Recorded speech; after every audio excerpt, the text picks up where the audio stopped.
जय हिंद दोस्तों। आज मैं जिस बुक की समरी देने वाला हूं उसके ऑथर 2015 में एक इन्वेस्टमेंट एडवाइजर के रूप में जॉब करते थे।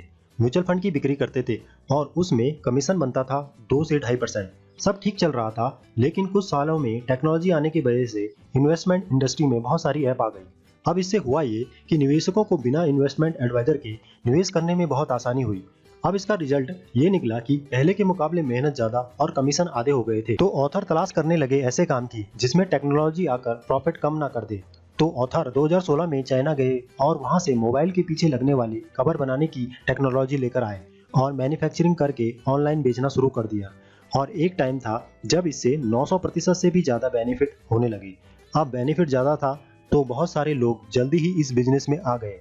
कुछ ही महीनों में बेनिफिट 500% और 2018 में 50% से भी कम रह गए। अब ऑथर के पहले काम में टेक्नोलॉजी बेनिफिट समाप्त कर रही थी और दूसरे काम में आसान टेक्नोलॉजी होने के कारण मुकाबला बहुत जल्दी आ जाता था। ऑथर के दोनों ही एक्सपीरियंस के बाद एक ऐसा काम ढूंढ रहे थे जहां टेक्नोलॉजी बेनिफिट समाप्त न कर पाए और जहां आबादी काम में आए। तो ऑथर को पता चला नेटवर्क मार्केटिंग इंडस्ट्री के बारे में, जहां टेक्नोलॉजी कुछ नहीं कर सकती और आबादी टीम बने और मदद करेगी आगे बढ़ने में। और इस इंडस्ट्री में ताकत दिखी कंपाउंडिंग की और फ्रेंचाइजी की। नेटवर्क मार्केटिंग को समझते हैं इन 3 पॉइंटर्स। नंबर 1, नेटवर्क मार्केटिंग क्या है। नेटवर्क मार्केटिंग को समझने से पहले वितरण के पारंपरिक तरीकों और उसकी कमियों को समझते हैं। पारंपरिक तरीकों से प्रोडक्ट की कीमत का 60 से 70% वितरण और विज्ञापन में चला जाता है। एग्जाम्पल, एक जूता अगर मैन्युफैक्चर के पास से तैयार होता है 180 रुपए में, वो बिक्री करता है मास्टर स्टॉक को 200 रुपए में। मास्टर स्टॉक थोक विक्रेता को बेचता है 220 रुपए में। थोक विक्रेता दुकानदार को बेचता है 250 रुपए में और दुकानदार ग्राहक को 500 रुपए में बेचता है। वितरण की इस विधि में खूबियां भी हैं और खामियां भी। इस नेटवर्क का इस्तेमाल करके कंपनियों के और भी प्रोडक्ट आसानी से बिक जाते हैं और खामियां हैं उन कंपनियों के प्रोडक्ट के लिए जो बहुत अच्छे होते हैं। मान लो एक कंपनी ने एक कोल्ड क्रीम बनाई जो ऑर्गेनिक है और उसे बनाने में बेस्ट क्वालिटी का रॉ मटेरियल इस्तेमाल किया गया हो और किसी भी प्रकार का केमिकल इस्तेमाल ना किया गया हो। अब नई कंपनियों का प्रोडक्ट कितना भी अच्छा हो, उसकी सेल डिपेंड करेगी 2 लोगों पर। पहला है ग्राहक, दूसरा है दुकानदार। ग्राहक 3 चीजों से निर्णय लेता है सामान खरीदने में। नंबर 1, जिसे वह पहले से इस्तेमाल कर रहा हो। नंबर 2, या वह सस्ता हो। नंबर 3, या उसकी पैकेजिंग अच्छी हो। बट जो नई कंपनियां होती है शुरुआत में वो ये सब नहीं कर पाती है।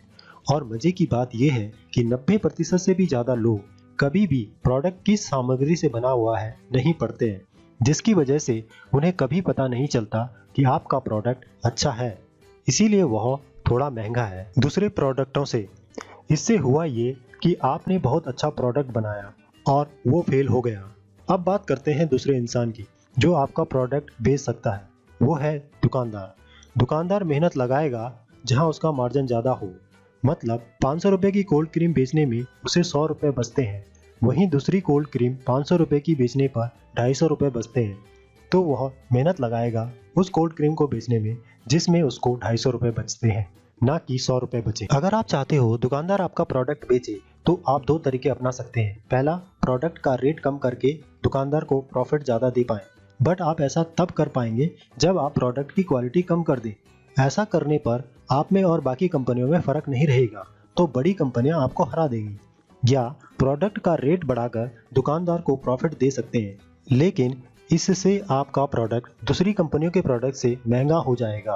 अब एक रास्ता और बाकी है और वो है विज्ञापन का। पर न्यू स्टार्टअप के लिए करोड़ों का विज्ञापन करना सभी के लिए संभव नहीं है। ऐसी प्रॉब्लम का हल निकालने के लिए कंपनियों ने एक स्मार्ट डिसीजन लिया, वो है नेटवर्क मार्केटिंग। अगर ग्राहक आपके प्रोडक्ट से खुश है तो वह ग्राहक बना सकता है और इस काम के लिए ग्राहक को पैसे देना। नेटवर्क मार्केटिंग में आप 2 चीजें कमाते हो, पहला इंसान, दूसरा है पैसा। नेटवर्क मार्केटिंग में आपको कंपाउंडिंग की ताकत मिल जाती है। कंपाउंडिंग का मतलब है पहले से की गई कमाई पर आपकी कमाई हो। मतलब आप 10 लोगों को प्रोडक्ट बेचते हो और वो 10 लोग 100 लोगों को प्रोडक्ट बेचते हैं। ये होता है कमाई से कमाई करना, मतलब कंपाउंडिंग।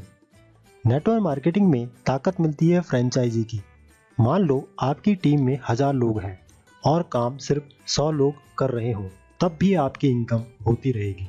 इससे आपकी पैसिव इनकम शुरू हो जाती है।